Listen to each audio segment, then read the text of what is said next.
Chapter 21. It was a long walk back to his hole. Stanley looked out through the haze of heat and dirt at the other boys, lowering and raising their shovels. Group D was the farthest away. He realized that once again he would be digging long after everyone else had quit.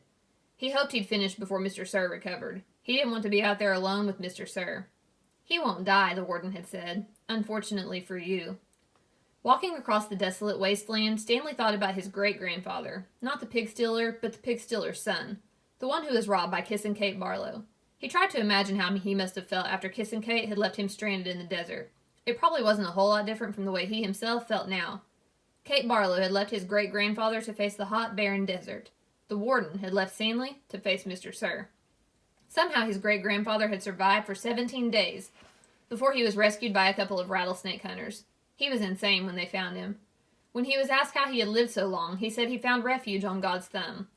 He spent nearly a month in a hospital. He ended up marrying one of the nurses. Nobody ever knew what he meant by God's thumb, including himself. Stanley heard a twitching sound. He stopped in mid-step with one foot still in the air.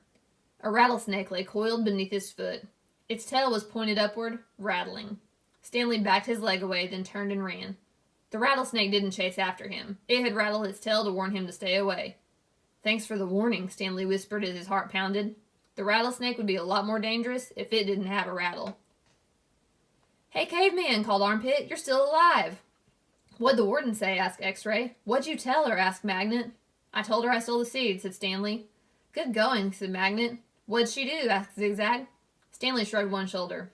"Nothing. She got mad at Mr. Sir for bothering her." He didn't feel like going into details. If he didn't talk about it, then maybe it didn't happen. He went over to his hole, and to his surprise, it was nearly finished. He stared at it, amazed. It didn't make sense. Or perhaps it did. He smiled. Since he had taken the blame for the sunflower seeds, he realized, the other boys had dug his hole for him. "Hey, thanks," he said. "Don't look at me," said X-Ray. Confused, Stanley looked around from Magnet to Armpit to Zigzag to Squid. None of them took credit for it. Then he turned to Zero, who had been quietly digging in his hole since Stanley's return.